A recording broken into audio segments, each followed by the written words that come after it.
Hello नमस्कार दोस्तों, आज की इस वीडियो में आपका बहुत बहुत स्वागत है। दोस्तों आज की इस वीडियो में हम बात करेंगे एक बहुत ही इम्पोर्टेंट चैप्टर और chapter number 11। Chapter number 11 science का जो चैप्टर नंबर 11 है बच्चों, वो बहुत ही इम्पोर्टेंट है। ठीक है, और इसका नाम है हमारा यानी कि लेसन नंबर, हम कह सकते हैं लेसन नंबर 11। ठीक है, लेसन नंबर 11 और लेसन नंबर 11 का जो नाम है बच्चों, ये है कार्य ऊर्जा व शक्ति। कार्य ऊर्जा व शक्ति। ठीक है, ये हमारे चैप्टर का नाम है बच्चों, कार्य ऊर्जा और शक्ति। इंग्लिश में हम बोल सकते हैं work energy and power. Work energy and power, ये हमारा चैप्टर का नाम है बच्चों। ठीक है, तो ध्यान से आपको इस वीडियो को एंड तक जरूर देखना है बच्चों। ठीक है, आपको इसमें जो सबसे पहला टॉपिक चलेगा हमारा बच्चों, इस चैप्टर में सबसे पहले हम पढ़ेंगे बच्चों कार्य के बारे में। किसके बारे में? कार्य के बारे में, यानी वर्क के बारे में हम पढ़ेंगे। तो आज का जो पूरा वीडियो रहेगा बच्चों, ये वर्क के बारे में रहेगा। आपको वर्क क्या होता है, किस प्रकार से होता है, सारी चीजें, सारी नॉलेज इसके बारे में मिलने वाली है। इसलिए आपको इस वीडियो में एंड तक बने रहना है, तो आप कार्य से मोहब्बत करने लगेंगे, आपको प्यार होने लगेगा कार्य से। ठीक है, इतना तगड़ा हमें यहाँ पर समझने को आने वाला है। तो इसलिए स्टार्ट करते हैं हम कार्य। तो बच्चों माइंड में आता है जैसे ही कार्य यानी वर्क जो होता है, ये अगर जैसे ही हम इसके बारे में बात करते हैं कि कार्य क्या होता है यानी कि वर्क क्या होता है, तो माइंड में क्या आता है? क्या आता है माइंड में? यानी कि किसी भी काम को करना कार्य कहलाता है। सिंपल सा बात है, जैसे हम खाना खा रहे हैं, ये भी तो काम है ना, एक खाना खाना एक काम है। बोर्ड पे लिख रहे हैं, हमारा काम है। ठीक है, कुछ भी कर रहे हैं हम, तो हम एक काम करते हैं। लेकिन अगर डेफिनेशन के रूप में हम देखें कि कार्य क्या है, वर्क क्या है बच्चों, तो आप वर्क को देखो, बड़ी सिंपल सी बात है। जो वर्क है बच्चों, वर्क है, इसको करने के लिए आपको बल की जरूरत पड़ती है। यानी कि कार्य को करने के लिए आपको किसकी जरूरत पड़ती है? बल की, यानी फोर्स की आपको जरूरत पड़ती है बच्चों। सही बात है, यानी कि कार्य करने के लिए हमें किसकी जरूरत पड़ेगी बच्चों?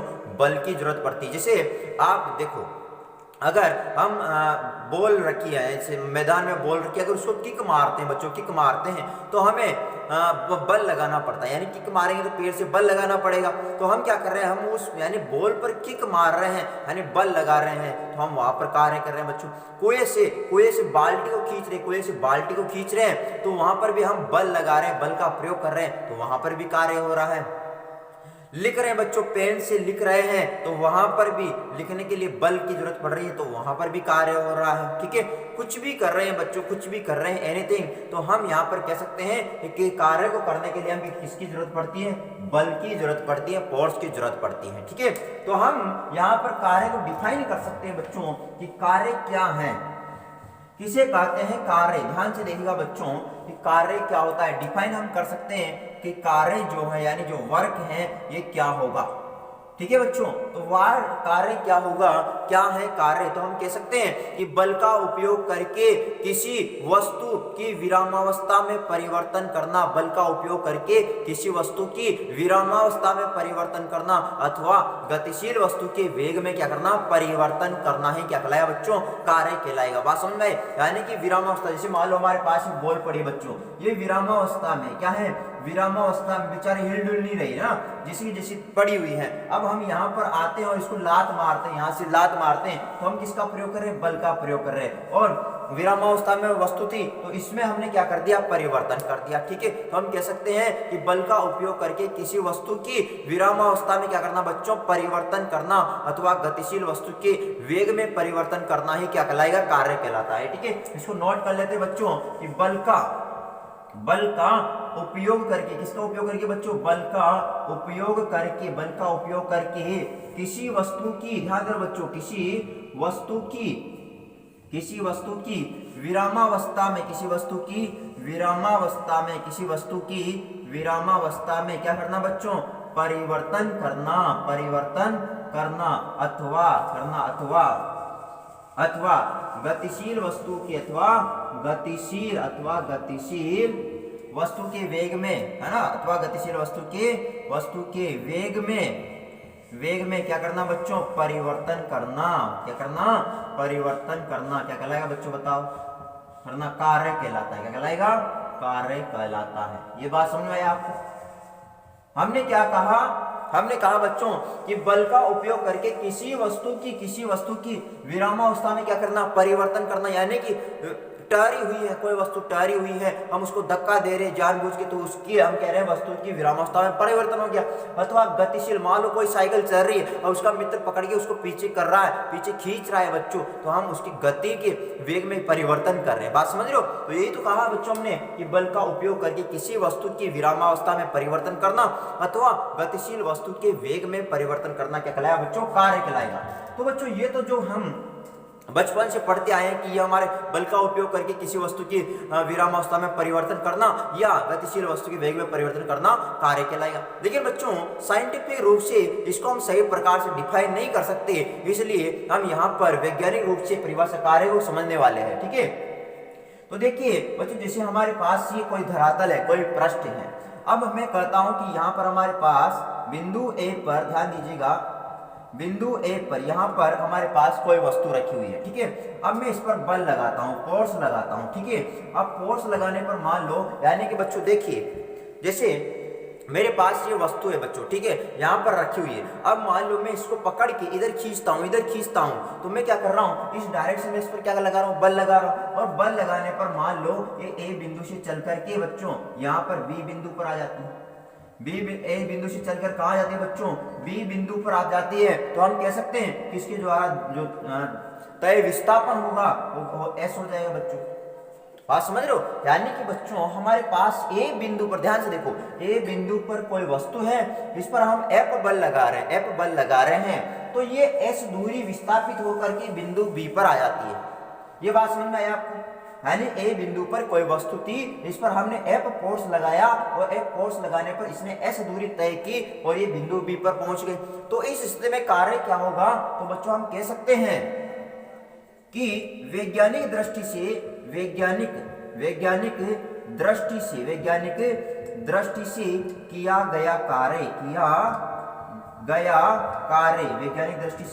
किया गया कार्य बल व बल की दिशा में, ध्यान दो बच्चों, बल व बल की दिशा में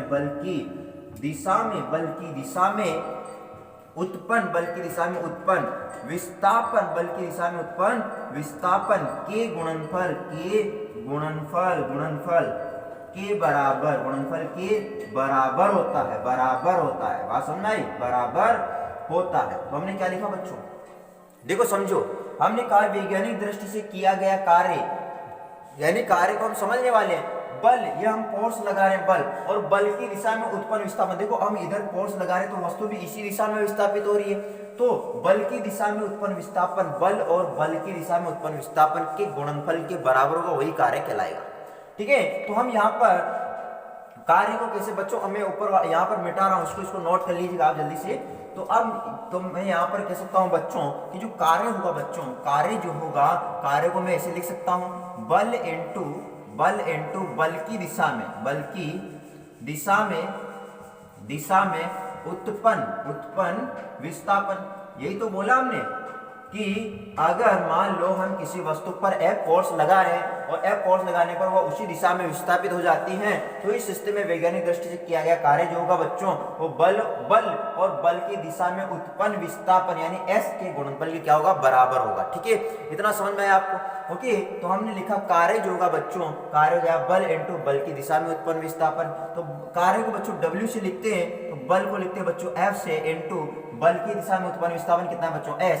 तो हमारा सूत्र बन गया W बराबर F इंटू S। W बराबर F इंटू S।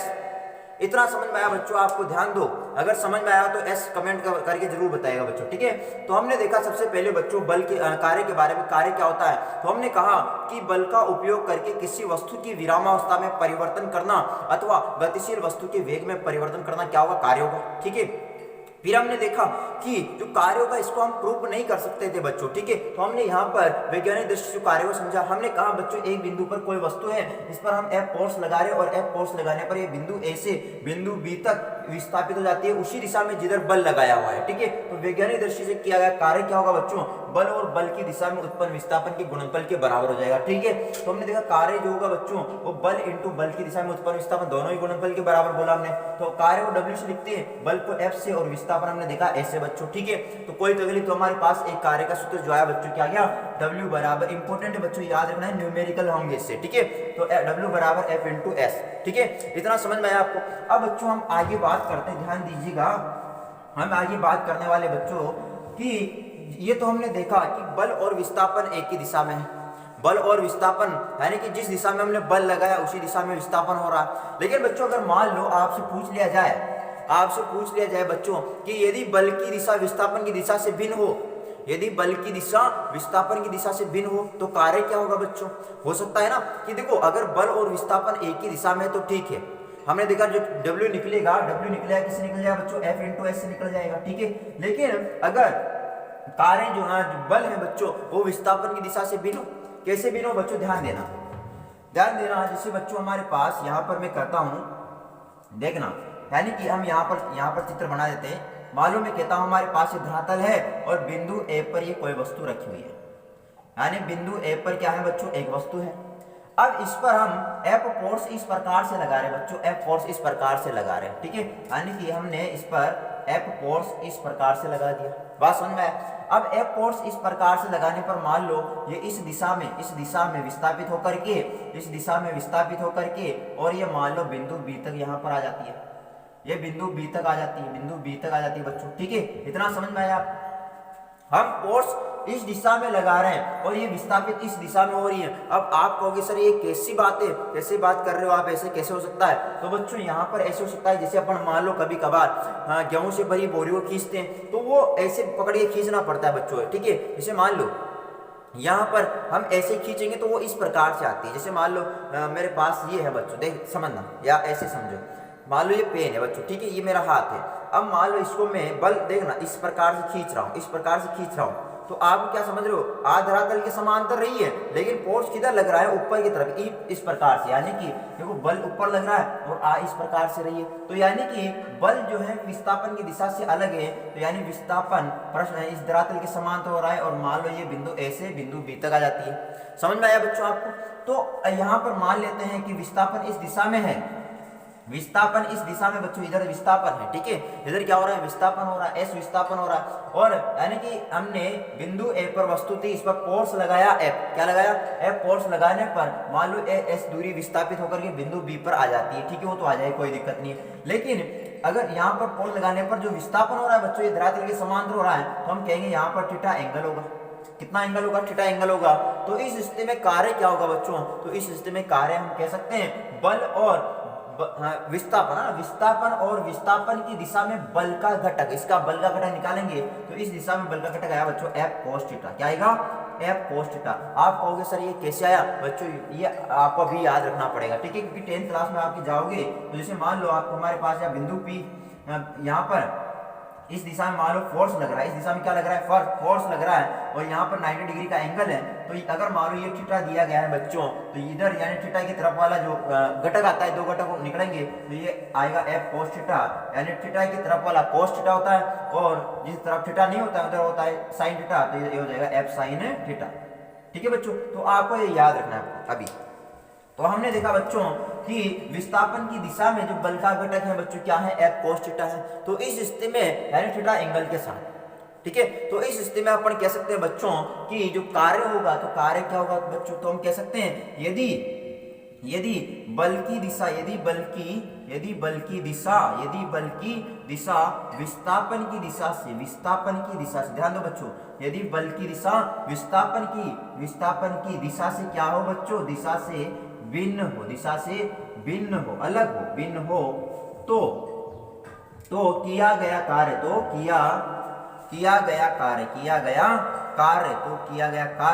विस्थापन, ध्यान देना बच्चों, विस्थापन ऐसा ना, विस्थापन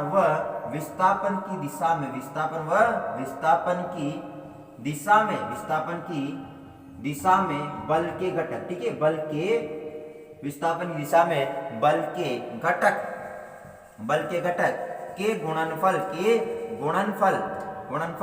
के के बराबर होता है, के बराबर होता है। तो बच्चों क्वेश्चन आ जाए आपके कि यदि बल की दिशा विस्थापन की दिशा से भिन्न हो तो किया गया कार्य क्या होगा। तो हमने देखा यदि बल की दिशा विस्थापन की दिशा से भिन्न हो बच्चों तो किया गया कार्य जो होगा वो विस्थापन और विस्थापन की दिशा में बल के घटक F cos थीटा के गुणनफल के बराबर होगा। तो हम यहाँ पर कह सकते हैं बच्चों कि जो कार्य होगा, कार्य जो होगा, जो कार्य किया जाएगा वो क्या होगा बच्चों विस्थापन की दिशा में बल की घटक लिखा अपन ने, है ना, विस्थापन की दिशा में बल का घटक, ठीक है, बल का घटक, विस्थापन की दिशा में बल का घटक इनटू क्या जाएगा बच्चों विस्थापन आ जाएगा। यही तो बोला हमने कि यदि बल की दिशा विस्थापन की दिशा से भिन्न हो तो किया गया कार्य विस्थापन और विस्थापन की दिशा में बल के घटक के गुणनफल के बराबर होगा, ठीक है। तो कार्य W बराबर क्या हो जाएगा बच्चों, अब देखो विस्थापन की दिशा में बल का घटक क्या गया बच्चों F cos थीटा, ठीक है, F cos थीटा इनटू अब बताओ विस्थापन कितना है बच्चों S, तो मैं इसको ऐसे लिख सकता हूं बच्चों F cos theta, Fs cos theta, Fs cos theta. तो ये हमारा क्या जाएगा बच्चों कार्य हो जाएगा। बात समझ में आया। ये हमारा कार्य होगा कब, जब बल की दिशा विस्थापन की दिशा से क्या होगी बच्चों भिन्न होगी। तो मुझे विश्वास है बच्चों आपको समझ में आ गया होगा, और अगर समझ में आया है तो कमेंट में लिखिए किस तरह समझ में आ रहा है। हम और मेहनत करेंगे बच्चों, आपके लिए बहुत मेहनत करने को तैयार है, ठीक है। तो अभी आपको इतना समझ में आया तो हमने देखा, वापस से मैं रिपीट कर रहा हूं बच्चों, ध्यान समझना। हमने सबसे पहले समझा कार्य क्या होता है, तो हमने कहा कि बल का उपयोग करके किसी वस्तु की विरामावस्था में परिवर्तन करना अथवा गतिशील वस्तु के वेग में परिवर्तन करना क्या होगा बच्चों कार्य होगा। फिर उसके बाद वैज्ञानिक दृष्टि से प्रूव करने के लिए हमने कहा बच्चों कि जो कार्य होगा किया गया, जो यानी कि वैज्ञानिक दृष्टि से जो किया गया कार्य होगा वो क्या होगा, वो बल और बल की दिशा में उत्पन्न विस्थापन के गुणनफल के बराबर होगा, ठीक है। यानी ए बिंदु पर कोई वस्तु थी तो वो बी तक आएगी। आपको क्लियर हो गया होगा। वहां से हमारे को कार्य का जो सूत्र मिला था बच्चों W बराबर क्या मिला था, F इंटू S मिला था। फिर उसके बाद हमने देखा यदि बल की दिशा विस्थापन की दिशा से भिन्न हो तो क्या होगा, तो हमने कहा बच्चों यदि बल की दिशा विस्थापन की दिशा से भिन्न होगी तो जो कार्य किया जाएगा वो विस्थापन और विस्थापन की दिशा में बल का घटक यानी F cos थीटा गुणनफल के बराबर होगा। तो कार्य हमने लिख दिया विस्थापन की दिशा में बल का घटक इंटू विस्थापन, W बराबर F cos theta into S हो जाएगा। तो W बराबर क्या होगा बच्चों Fs cos थीटा हो गया, ठीक है। आई होप आपको समझ में आ गया होगा। अब बच्चों हम आगे बात करते हैं, ठीक है, इतना तो आपको समझ में आ गया। अब बच्चों हम बात करते हैं, यहाँ पर वेरी इंपॉर्टेंट चीज है, ध्यान देना, ध्यान से समझेगा बच्चों कि जो कार्य है ना बच्चों, ध्यान देना, कार्य जो है, कार्य एक अदिश राशि है। कार्य कैसी राशि है बच्चों, कार्य एक अदिश राशि है। आपसे पूछ लिया जाए कार्य कैसी राशि है तो आप क्या कहेंगे, सर कार्य जो है एक अदिश राशि। कार्य किसी राशि बच्चों, कार्य एक अदिश राशि। इस बात को माइंड में फिट कर लो, क्वेश्चन आ जाता है कार्य किसी राशि है तो आप कहेंगे कि सर जो कार्य है वो एक अदिश राशि है। क्लियर हो गया बात। अब बच्चों यहाँ पर हम और बातें सीखने वाले हैं। बात क्या सीखने वाले हैं, यहाँ पर मान लो आपसे पूछ लिया जाए कि कार्य संपन्न होने के लिए, है ना, कार्य संपन्न होने के लिए आवश्यक शर्त, वेरी इंपॉर्टेंट बात है बच्चों, ध्यान रखना।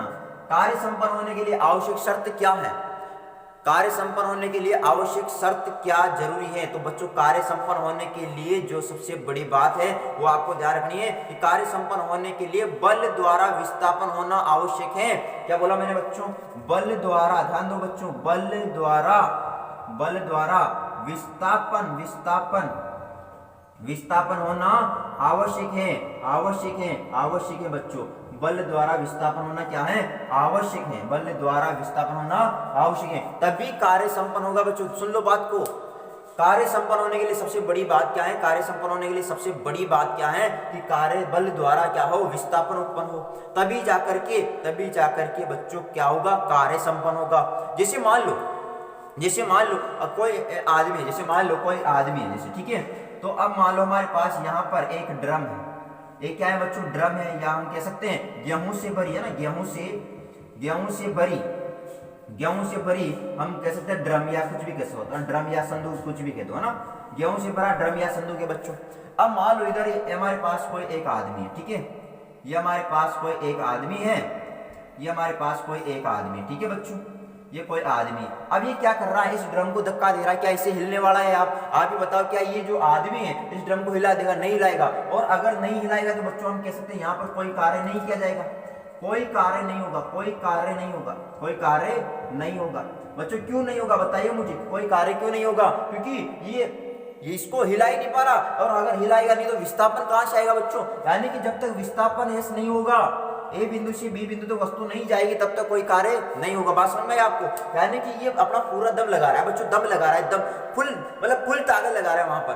अब जब फुल ताकत लगा भी रहा है लेकिन ये इसको खिसका भी नहीं रहा है, तो विस्थापन तो हुआ ही नहीं। और जब तक विस्थापन नहीं होगा तो हमने कहा बच्चों कि कार्य संपन्न होने के लिए जो आवश्यक शर्तें क्या है? बल द्वारा विस्थापन होना। तो अगर इसमें विस्थापन नहीं हुआ तो हम कहें यहाँ पर कोई कार्य नहीं हुआ। तो आपको ये बात याद रखनी है बच्चों, ये कार्य संपन्न होने के लिए सबसे बड़ी बात क्या है कि बल द्वारा विस्थापन होना आवश्यक है। तो हमने एग्जांपल बता दिया कि जैसे मान लो गेहूं से भरे ड्रम को एक व्यक्ति है, या हम ही कहते हैं गेहूं से भरे ड्रम को यदि हम खिसकाने का प्रयास करते हैं और यदि हम उसे नहीं खिसका पाते हैं तो हम कह सकते हैं कि यहाँ पर हमारे द्वारा कोई कार्य नहीं किया जाएगा बच्चों। बात समझ में आए? लेकिन इसके विपरीत यदि मान लो बच्चों हमारे पास, ध्यान दीजिएगा, हमारे पास मान लो ये टेबल है, ये क्या है बच्चों? हमारे पास कोई टेबल है, ठीक है, और इस पर मान लो यहाँ पर एक पुस्तक रखी हुई है, और हम इस पर यहाँ पर फोर्स लगाते हैं, और फोर्स लगाने पर मान लो ये बी बिंदु पर, ए बिंदु से बी बिंदु तक आ जाती है। तो बच्चों यहाँ पर विस्थापन उत्पन्न हुआ है, एस विस्थापन हुआ है, और अगर यहाँ पर एस विस्थापन हुआ है हम कह सकते हैं यहाँ पर कार्य किया है हमने। चाहे यहाँ पर जोर नहीं लगाओ, लेकिन हमने क्या किया है बच्चों? कार्य किया है। जोर से मतलब नहीं है, कार्य का जोर से कोई मतलब नहीं है, यहाँ पर हम कार्य कर रहे हैं क्योंकि यहाँ पर क्या हो रहा है बच्चों? यहाँ पर विस्थापन हो रहा है। तो जहां पर विस्थापन होगा वहां पर कार्य होगा, जहां पर विस्थापन नहीं होगा वहां पर कोई कार्य नहीं होगा। अब सबसे बड़ी बात बच्चों ये दिमाग में आती है कि ठीक है सर, हम समझ गए कि कार्य संपन्न होने के लिए क्या होना चाहिए? कार्य संपन्न होने के लिए विस्थापन होना चाहिए। चलो बहुत बढ़िया बात है, लेकिन क्या हम एक बार बल लगा करके उसको वस्तु को छोड़ दें, एक बार बल लगा करके वस्तु को छोड़ दें और घुड़ती रहे, चलती रहे, तो क्या कार्य होता रहेगा? नहीं बच्चों, गलतफहमी आपकी, गलतफहमी है, ऐसा नहीं है। अगर आप एक बार बल लगा रहे हो तो यानी कि देखो समझिए, इस बात को मैं बताने वाला हूं बच्चों आपको कि देखिए बच्चों, यानी कि कार्य की गणना में केवल वही विस्थापन शामिल होगा, कार्य की गणना में केवल वही विस्थापन शामिल होगा जब तक बल वस्तु के संपर्क में रहते हुए गति करती है। बात समझ में आई आपको?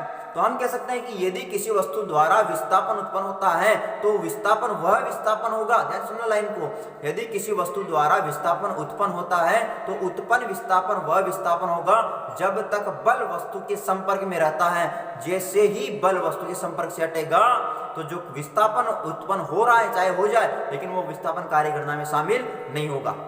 ये बात समझ में आएगी आपको? यानी कि कार्य की गणना में केवल वही विस्थापन शामिल होगा जब तक बल वस्तु के संपर्क में रहते हुए विस्थापन होता है।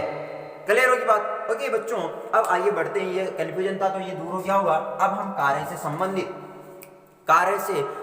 संबंधित विशेष स्थितियां, ठीक है, तो कार्य की विशेष स्थितियां ना, तो यहां पर ध्यान देंगे बच्चों, कार्य की विशेष स्थितियां, कार्य की विशेष स्थितियों के बारे में हम बात करने वाले हैं, ठीक है बच्चों। किसकी बात करेंगे? कार्य की विशेष स्थितियां। तो बच्चों कार्य की 3 विशेष स्थितियां बनती है। नंबर वन होगी बच्चों जब बल या बल का घटक, देखो बच्चों पहली स्थिति है कि जब बल या बल का घटक, ये जब बल या बल का घटक कुछ भी हो सकता है, जब बल या बल का घटक विस्थापन की दिशा में, ध्यान देना बच्चों, विस्थापन की दिशा में हो, यदि बल या बल का घटक क्या हो बच्चों? विस्थापन की दिशा में हो, तो जो कार्य होगा बच्चों, कार्य धनात्मक होगा। कैसा होगा बच्चों? धनात्मक। वह अधिकतम होगा, वह कैसा होगा बच्चों? अधिकतम। ये बात याद रखनी है, अधिकतम होगा, ठीक है। हमने कहा बच्चों ये जब बल या बल का घटक विस्थापन की दिशा में हो, यानी कि विस्थापन और बल की दिशा दोनों सेम हो, तो जो कार्य होगा बच्चों वो कैसा होगा? धनात्मक होगा और अधिकतम होगा। कैसे बच्चों? ध्यान देना, जैसे हमारे पास एक पृष्ठ है, क्या है बच्चों? पृष्ठ। यहाँ पर कोई वस्तु रखी है, ठीक है, यहाँ पर क्या रखी बच्चों? ये वस्तु रखी है। अब इस वस्तु पर हम इधर फोर्स लगा रहे हैं और इधर फोर्स लगाने पर मान लो विस्थापन भी इसी दिशा में होता है, तो दोनों के मध्य जो थीटा आएगा बच्चों कितना आएगा? 0 डिग्री आएगा। कितना आएगा? 0 डिग्री आएगा। और अगर दोनों के मध्य 0 डिग्री है तो हमने तो पढ़ा है W बराबर, चूंकि हम कहते हैं W बराबर क्या होता है? FS cos थीटा होता है। क्या होता है बच्चों? W बराबर FS cos थीटा, पढ़ा है ना?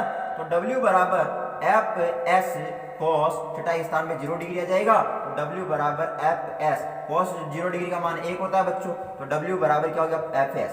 तो बच्चों जो कार्य का मान आया हमारे पास ये होगा मैक्सिमम। क्या होगा बच्चों? मैक्सिमम होगा, अधिकतम मान होगा, ये कार्य का अधिकतम वैल्यू होगा बच्चों, ठीक है। तो आपको याद रखना है जब बल और विस्थापन एक ही दिशा में होंगे तो कार्य कैसा होगा बच्चों, कार्य धनात्मक होगा और अधिकतम होगा। ठीक है, जैसे मान लो ये साइकिल है और साइकिल मान लो इधर ही, मान लो हम कह सकते हैं पश्चिम दिशा में चल रही है। ठीक है, और मान लो कोई दूसरा बंदा या उसी में धक्का दे रहा है, किधर, पश्चिम दिशा में दे रहा है, तो हम कह सकते हैं कि यहाँ पर दोनों जो बल भी है और विस्थापन दोनों एक ही दिशा में हो रहे हैं, तो हम कहेंगे यहाँ पर जो कार्य होगा अधिकतम होगा और कैसा होगा, धनात्मक होगा। बात समझ में आई आपको? तो पहला कंडीशन आपने देखा, इसको नोट कर लीजिएगा जल्दी से। ठीक है, अब दूसरी कंडीशन देखते हैं बच्चों, दूसरी स्थिति देख लेते हैं। पहली स्थिति आपको समझ में आ गई होगी आई होप। दूसरी स्थिति हम यहाँ पर समझने की कोशिश करते हैं बच्चों। दूसरी स्थिति है कि जब बल या बल का घटक, जब बल या बल का घटक, जब बल या बल का घटक विस्थापन की, ध्यान देना बच्चों, विस्थापन की दिशा के विपरीत हो, भिन्न नहीं है बच्चों, विपरीत है, विपरीत मतलब ऑपोजिट। ठीक है, विपरीत हो तो कार्य जो होगा बच्चों, कार्य हम कह सकते हैं ऋणात्मक। कैसा होगा बच्चों, ऋणात्मक व न्यूनतम होगा। न्यूनतम का मतलब समझ रहे हो बच्चों, सबसे कम होगा, ऋणात्मक भी होगा और न्यूनतम भी होगा, सबसे कम होगा। कैसे, ध्यान देना बच्चों, जैसे मान लो हमारे पास से कोई पृष्ठ, ठीक है, इस पृष्ठ पर यहाँ पर कोई वस्तु रखी है, ये कोई वस्तु रखी है। ठीक है, अब इस वस्तु पर बच्चों मान लो ये वस्तु इस दिशा में, यानी कि इधर की इस दिशा में है, ये क्या हो रही है बच्चों, विस्थापित हो रही है, और यानी इधर विस्थापन S है इसका। लेकिन हम इस पर इस दिशा में, इस डायरेक्शन में, यानी कि ये मान लेते हैं पूर्व की दिशा में विस्थापन हो रहा है, और इधर पश्चिम की दिशा में हम फोर्स लगा रहे हैं, बल लगा रहे हैं। ठीक है, तो F और S के बीच जो एंगल आएगा बच्चों, कितना आएगा, 180 डिग्री आएगा। कितना आएगा, 180 डिग्री, क्योंकि देखो विस्थापन इधर है पूर्व में, और जो पश्चिम जो है इसमें क्या है बच्चों, हम बल लगा रहे हैं, फोर्स लगा रहे हैं। तो इस दिशा में हम कह सकते हैं, इस स्थिति में हम कह सकते हैं दोनों के बीच जो एंगल होगा बच्चों कितना होगा, 180 डिग्री का होगा। तो इसका मतलब ये हो गया बच्चों, इसका मतलब ये हो गया कि यहाँ पर जो थीटा है कितना है, 180 डिग्री। तो बच्चों हमने पढ़ा है, चूंकि W बराबर क्या पढ़ा है बच्चों, FS cos थीटा पढ़ा है बच्चों। तो W बराबर FS cos थीटा के स्थान पे 180 डिग्री आ जाएगा बच्चों। ठीक है, तो W बराबर FS cos 180 डिग्री का मान -1 होता है बच्चों, तो W बराबर कितना हो गया, -FS हो जाएगा।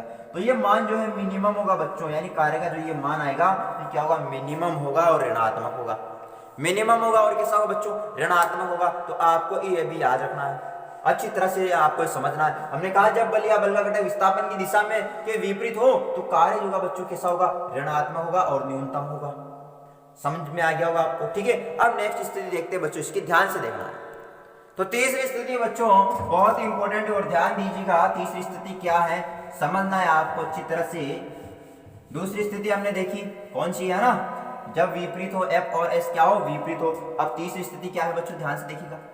तीसरी स्थिति है बच्चों, हम कह सकते हैं कि जब बल व विस्थापन, ध्यान देना बच्चों, जब बल व विस्थापन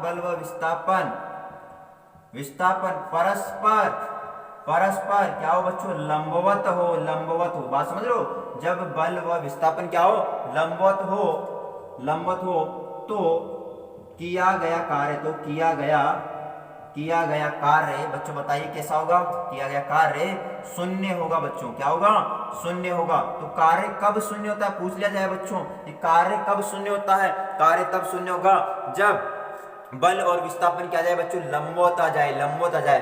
तो हम यहाँ पर इसको समझते हैं बच्चों किस प्रकार से लंबवत होता है। जैसे मान लो बच्चों हमारे पास कोई पृष्ठ है, ठीक है, यहाँ पर कोई वस्तु है बच्चों ए बिंदु पर हमारे पास कोई वस्तु है, और मान लो इस पर हम यहाँ पर कहें कि ये इस डायरेक्शन में विस्थापित होती है, ठीक है, इधर विस्थापित होती है और ए बिंदु से बी बिंदु तक जाती है।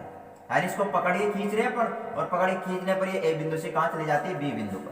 तो बच्चों इस स्थिति में अपन कह सकते हैं कि जो ए बिंदु पर वस्तु है इस पर नीचे की तरफ एक फोर्स लगता है mg, जिसको हम कहते हैं बच्चों गुरुत्वीय बल। क्या कहते हैं बच्चों, गुरुत्वीय बल F लगता है इस पर, कितना, mg, नीचे की तरफ लगता है। इसी प्रकार इसमें भी यहाँ पर गुरुत्वीय बल लगेगा बच्चों mg। क्या लगेगा, Fm बराबर mg फोर्स लगेगा। अच्छा, जो गुरुत्वीय बल है बच्चों ये कहाँ लग रहा है, नीचे की तरफ, और विस्थापन किधर हो रहा है, पृष्ठ के यानी कि धरातल के समांतर हो रहा है। तो दोनों के बीच जो एंगल आया बच्चों कितना गया, 90 डिग्री। तो इस स्थिति में हम कह सकते हैं बच्चों हम क्या कह सकते हैं इस स्थिति में कि जो यहाँ पर हम कहेंगे बच्चों कि गुरुत्वीय बल द्वारा, इस स्थिति में गुरुत्वीय बल द्वारा कोई कार्य नहीं किया जाएगा। इस स्थिति में गुरुत्वीय बल द्वारा कोई कार्य नहीं किया जाएगा। तो कार्य कैसे हुआ? वस्तु तो विस्थापित हो रही है, तो बच्चों वो यानी हम कह सकते हैं कि घर्षण बल के विरुद्ध, इस स्थिति में अपन को घर्षण बल के विरुद्ध कार्य करना पड़ता है। घर्षण बल के विरुद्ध क्या करना पड़ता है? कार्य करना पड़ता है बच्चों, ठीक है। यानी वस्तु के विस्थापन के लिए हमें घर्षण बल के विरुद्ध क्या करना पड़ेगा? कार्य करना पड़ेगा। बात समझ में आई तुम्हें? तो देखो हम यहाँ पर लिख देते हैं ताकि आपको समझ में आ जाए। यहाँ पर थ्योरी लिख देते हैं बच्चों ताकि आप समझ सको। हम कहें यदि बिंदु ए पर स्थित वस्तु को धरातल के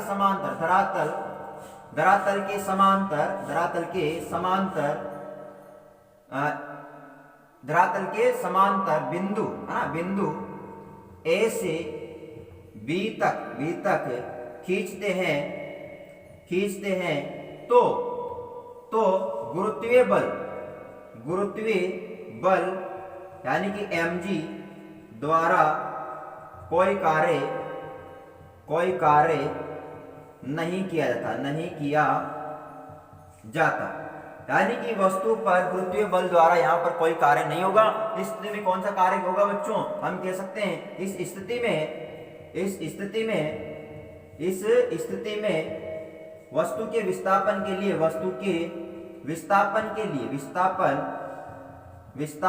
लिए घर्षण बल है ना, घर्षण बल, इस स्थिति में वस्तु के विस्थापन के लिए घर्षण बल के विरुद्ध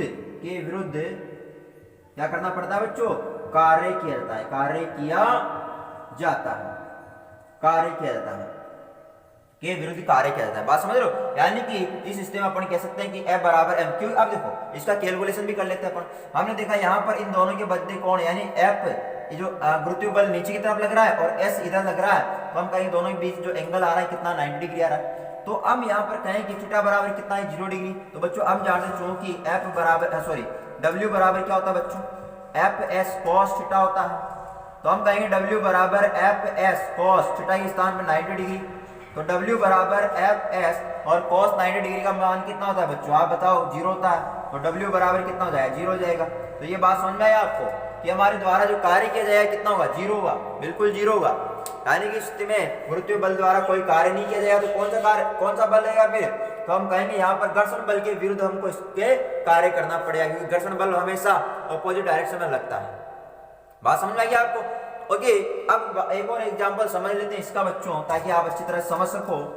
जैसे बच्चों, जैसे आप कहोगे, जैसे मान लो मैं कहूं कि कोई वस्तु है और वो इस प्रकार से वर्तीय पथ में गति कर रही है, ठीक है। कोई वस्तु है वो वर्तीय पथ में गति कर रहे हैं, तो इधर हम कहेंगे इधर दौड़ रही है, ठीक है। अगर इस पॉइंट की बात करें तो इधर ऊपर की तरफ इसका विस्थापन होगा और जो फोर्स लगेगा बच्चों अंदर की तरफ लगेगा, और जो अंदर की तरफ बल लग रहा है इसको बोलते हैं बच्चों अभिकेंद्रीय बल। क्या बोलते हैं? अभिकेंद्रीय बल बोलते हैं, अभिकेंद्रीय बल। तो यहाँ पर हम कहें इस पॉइंट पे कि विस्थापन और जो बल है वो एक दूसरे क्या है बच्चों? हम कहेंगे 90 डिग्री का एंगल बना रहे हैं, दोनों एक दूसरे के लंबवत हैं। तो यहाँ पर हम कहेंगे अगर अभिकेंद्रीय जो बल है उसके द्वारा कोई कार्य नहीं किया जाता, ठीक है। तो हम इसको भी लिख देते ताकि तुम लिख लेना बच्चों। उदाहरण नंबर 2 हो जाएगा ये, उदाहरण नंबर 2। तो यहाँ पर हम बात कर लेते हैं बच्चों कि वर्तीय पथ में, ठीक है, वर्तीय पथ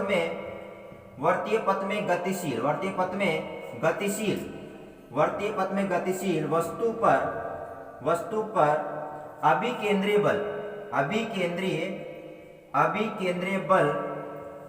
अभिलंबवत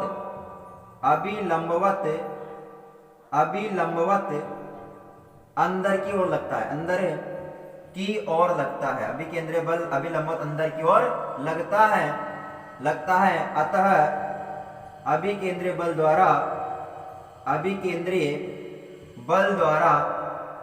द्वारा कोई कार्य नहीं करता, ठीक है, कोई कार्य नहीं होगा। बात समझ में आई बच्चों आपको? यानी कि अगर मान लो कोई इस प्रकार बचपन में नहीं करते थे बच्चों, इस प्रकार से घुमा देते चारों घुमा देते ना, एक अपन क्या सकते पत्थर बांध के चारों ओर घुमा दे, तो इस वहां पर क्या होता था कि अभिकेंद्रीय बल यानी कि जो F था वो अंदर की ओर लग रहता था और वो चारों ओर घूमती थी। तो वहां पर अभिकेंद्रीय जो बल तो होता था बच्चों, यानी जो कार्य होगा वहां पर कोई कार्य नहीं होता था। क्यों? क्योंकि वहां पर जो थीटा था V और F के बीच वो कितना था, 0 था, सॉरी 90 डिग्री, है ना, थीटा जो था 90 डिग्री का था।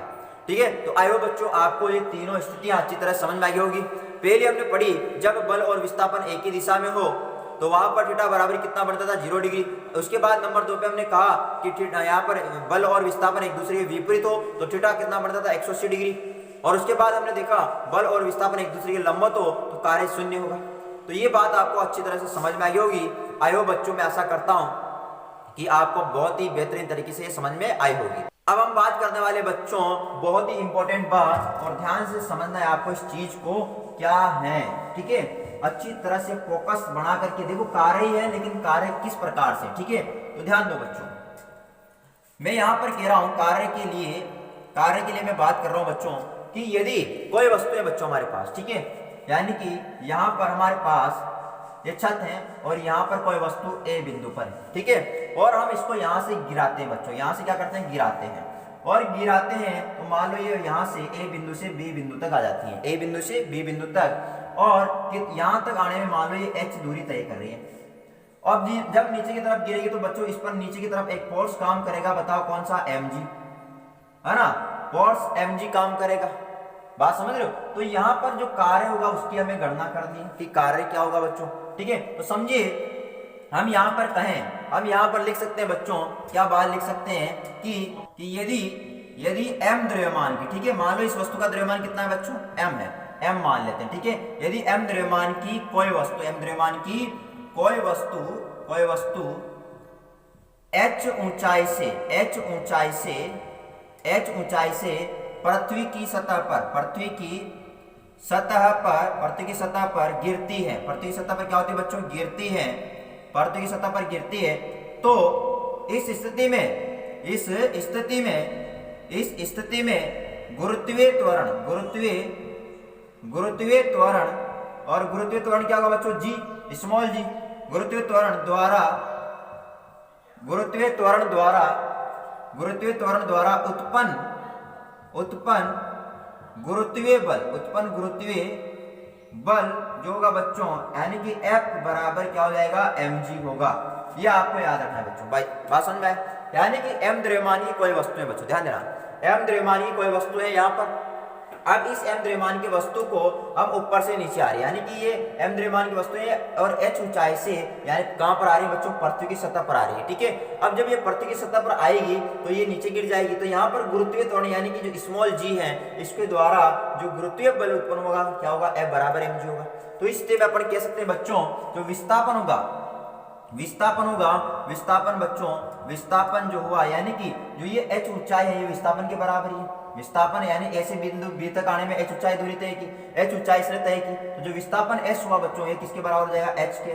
तो जो कार्य होगा बच्चों, कार्य जो होगा यानी W बराबर होगा, हम कह सकते हैं कि Fs cos थीटा से। अब मुझे बताओ बच्चों, ये जो बल है और विस्थापन है ये दोनों एक ही दिशा में, यानी कि वस्तु ऊपर से नीचे आ रही है, तो यानी हम कहेंगे जो विस्थापन है वो भी नीचे हो रहा है और बल लग रहा है गुरुत्वीय बल वो भी नीचे की तरफ लग रहा है, तो हम कहेंगे जो दोनों के बीच जो एंगल होगा, दोनों के बीच यानी कि F व S के बीच जो एंगल होगा थीटा होगा, बताओ कितना हो जाएगा, 0 डिग्री हो जाएगा। ठीक है, तो हम कहेंगे W बराबर, अब F के स्थान बताओ क्या हो जाएगा, mg हो जाएगा। ठीक है, और S के स्थान में बच्चों क्या हो जाएगा, h हो जाएगा, क्योंकि हमने देखा विस्थापन S है किसके बराबर है, h के बराबर, और cos थीटा के स्थान में कितना जाएगा, 0 डिग्री। तो हम यहाँ पर बात कर सकते हैं बच्चों W बराबर mgh और cos 0 डिग्री का मान कितना होता है, a, तो W आ गया बच्चों हमारा mgh। ठीक है, तो बताओ इसमें आपको कोई तकलीफ है। तो हमने देखा बच्चों, आपको ये इंपॉर्टेंट है बच्चों और याद रखना है, हमने देखा अगर m द्रव्यमान की वस्तु h ऊंचाई से पृथ्वी की सतह पर गिरती है तो गुरुत्वीय त्वरण g के द्वारा उस पर जो गुरुत्वीय बल उत्पन्न होगा क्या होगा, F बराबर mg, और जो विस्थापन s होगा वो h के बराबर हो जाएगा। तो इस सिस्टम अपन कह सकते हैं जो कार्य होगा बच्चों कैसे निकालेंगे, Fs cos थीटा से निकालेंगे। तो हमने देखा F तो क्या आ जाएगा, mg आ गया, और s किसके बराबर है, h के बराबर, h आ गया। और cos थीटा का मान, चूंकि h f और s दोनों एक ही दिशा में, तो थीटा कितना होगा बच्चों 0 डिग्री। तो हमने देखा w बराबर mgh और cos 0 डिग्री का मान 1 हो गया, तो w बराबर क्या हो गया, mgh हो गया। तो ये हमने कार्य निकाला कब, जब वस्तु h ऊंचाई से पृथ्वी की सतह पर गिरती है। ठीक है, तो बच्चों हमने ये कार्य का पूरा जो फंडा था वो समझ लिया है। अब नेक्स्ट वीडियो में यहाँ पर हम कार्य के मात्रक के बारे में जानेंगे, कार्य का मात्रक क्या होता है, किस प्रकार से होता है, उसके बारे में हम बात करेंगे। लेकिन आज मैंने कार्य को आपको अच्छी तरह से समझा दिया है। आई होप बच्चों आपको ये वीडियो अच्छी समझ में आ भी गई होगी, और आई है तो लाइक कमेंट और शेयर जरूर कीजिए, और सब्सक्राइब करना मत भूलिए, क्योंकि सब्सक्राइब कम कर रहे हो आप। ठीक है, मैं और अब सभी को अलविदा, मिलते हैं नेक्स्ट वीडियो में।